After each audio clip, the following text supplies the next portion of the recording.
What's happening, guys? This is Dion with Nello Media. Just wanted to do a nice little long video, so just be prepared to go over some of the details, to kind of circle back around on the installation aspect of the NMCS temperature sensor kits.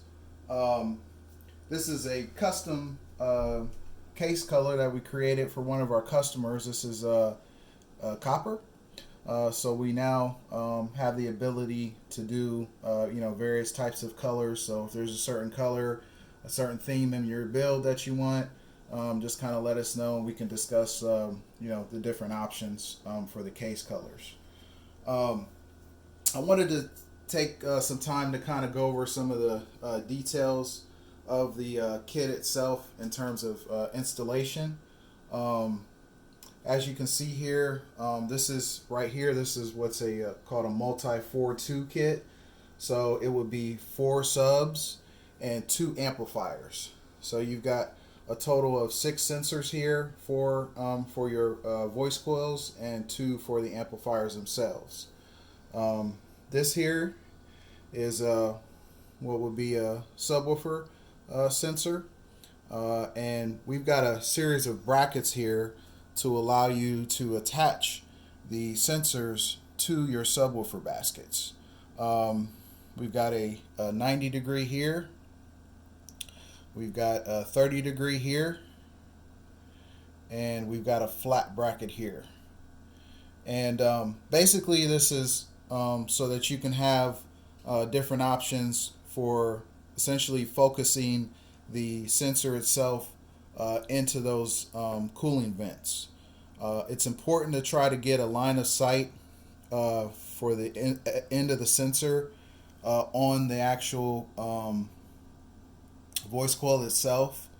The more you've got it kind of honed in on the voice coil, the more accurate the reading is going to be for you.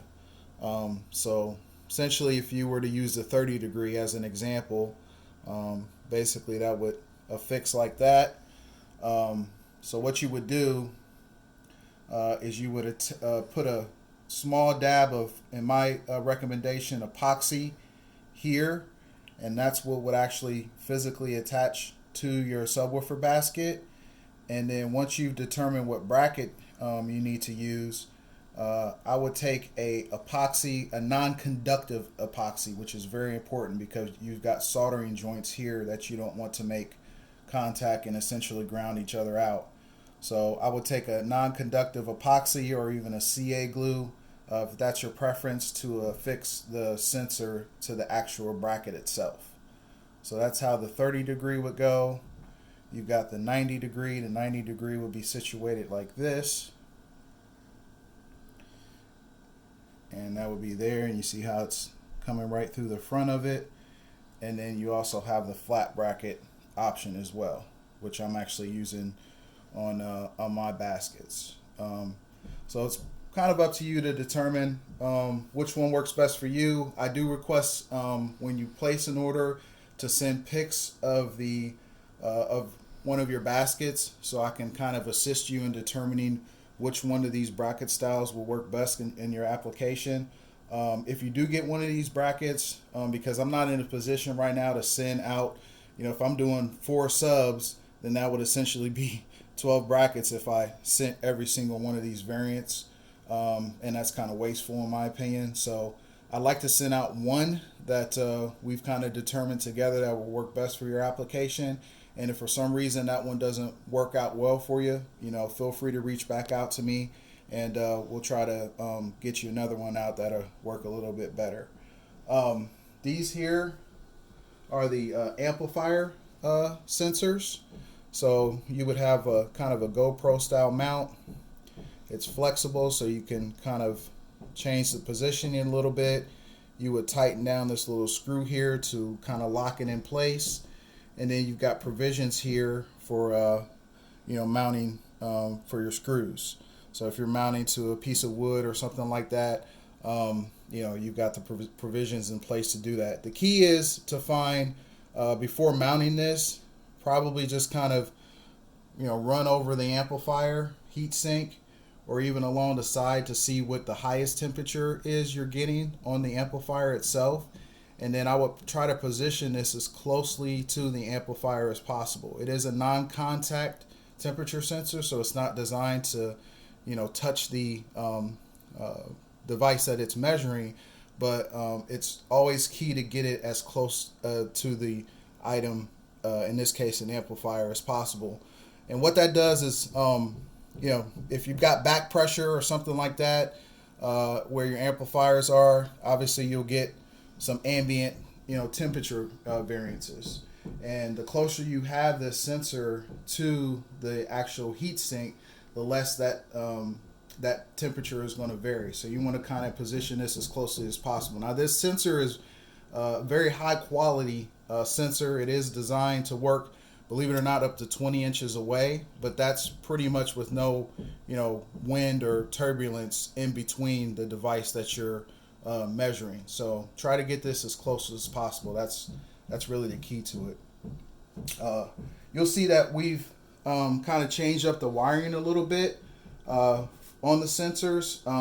This, number one, makes the building of the kit a lot more efficient, and also it's less of a diameter of wire that you have to work with.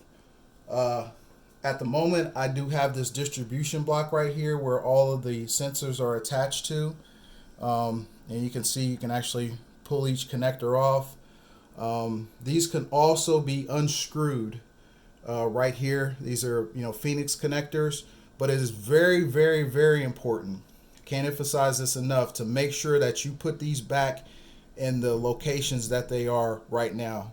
If you change this, it can potentially damage the system, or it just won't function properly. So make sure that if you are having to disconnect these wires, say you're running this through a penetration in your enclosure or something like that, make sure you put them back exactly as you see as they come when you receive your kit.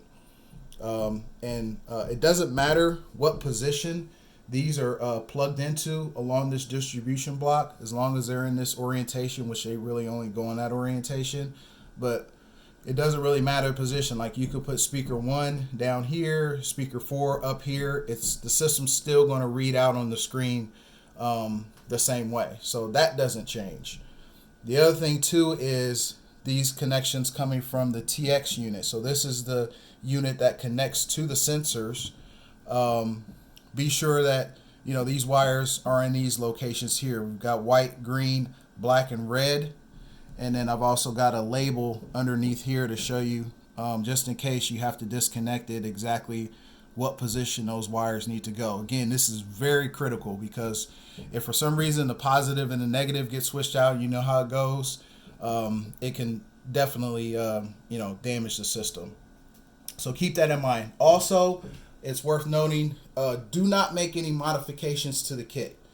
The wiring that's provided and the lengths that is provided is very important for the functionality of the system. If you want to make some changes, please reach out to me first, because there's a chance that if you try to extend one of these cables or try to do something else, the system won't work. And then if we try to revert back to going to how it was when I sent it out to you, there's no guarantee that it's going to ever work again like it did in the testing phase. I test these extensively before sending them out to you for a couple hours. I run them, make sure that they are accurate, make sure that they're reliable, and I want you to experience the same thing in your vehicle when you're using these kits.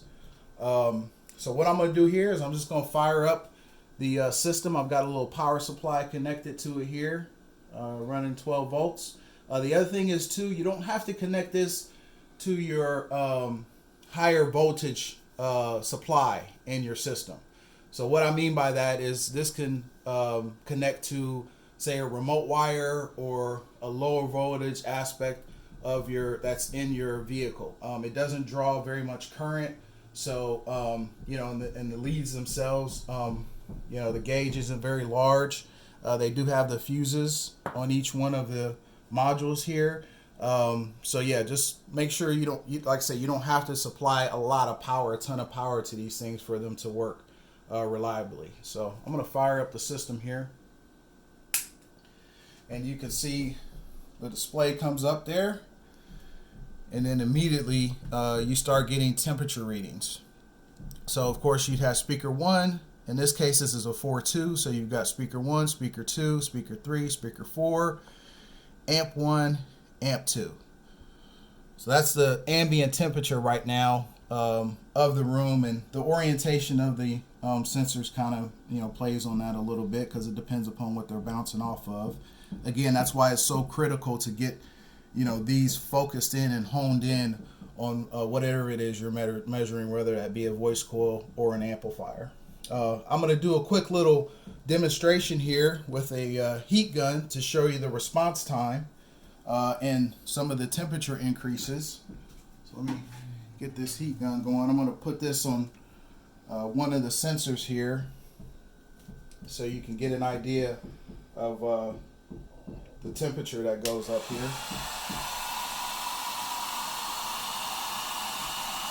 And you can see that speaker 1 hopping up in the 200s, and then I pull the heat gun away and you can see it immediately turns back to ambient temperature. I'm going to put it back on that sensor here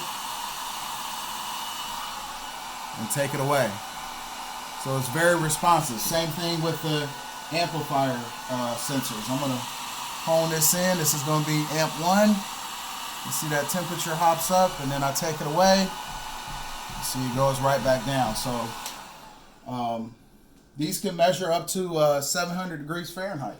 There shouldn't be any reason why you're getting up anywhere near that, but they do have the capability. So yeah, you can see the screen is real nice, and like I said, we're doing these custom colors now, so really makes it pop and makes it look like it was designed to be in your particular system. So yeah, and then everything is pretty much laid out here. I've kind of gone over some of the connections before. We're also probably in the near future, we're going to be integrating these connections for the sensors directly into the TX module casing. Obviously that will require a bit larger case in order to incorporate that, but that is something that we're looking at doing, so we don't have to worry about this outboard unit here. So the sensors will essentially just connect directly into the case. And we've got some other things in the works. We're going to probably be coming out with some 3.5-inch color screens, as well as some 4-inch color screens. And then we've got some more information that we're going to be working on in the future, potentially amperage draw and wattage output, which is really nice. So stay tuned. I appreciate everybody's support. I really want to let you guys know when you guys are tagging me, and people who are interested in temperature sensors, and just in the car audio industry in general. I'm extremely grateful. And I mean, this has been a challenge. I'm very passionate about it, which is why I'm still sticking through it, and I'm not going anywhere. Just know that the price points that I have set right now, there's really no. I'm basically taking whatever it is I'm getting from the kits and putting it right back into R&D, finding better supplies and things of that nature, because I'm invested in you guys. And I appreciate everyone's feedback. I need that. I'm just a single guy in this business, where I'm essentially just trying to work with the resources I have. I have a coder, so it's just him and I. We're just a two-party team that mesh well together, and I guess we're talented. But beyond that, it's just providing you guys with a reliable, functional, good-looking system that will protect your equipment. So yeah, thank you for your support. Go to www.Nelo, that's NELO media.com, and click on our shop, and you'll see some of our offerings. And feel free to reach out to me directly on Messenger with any additional inquiries or requests. Thank you very much.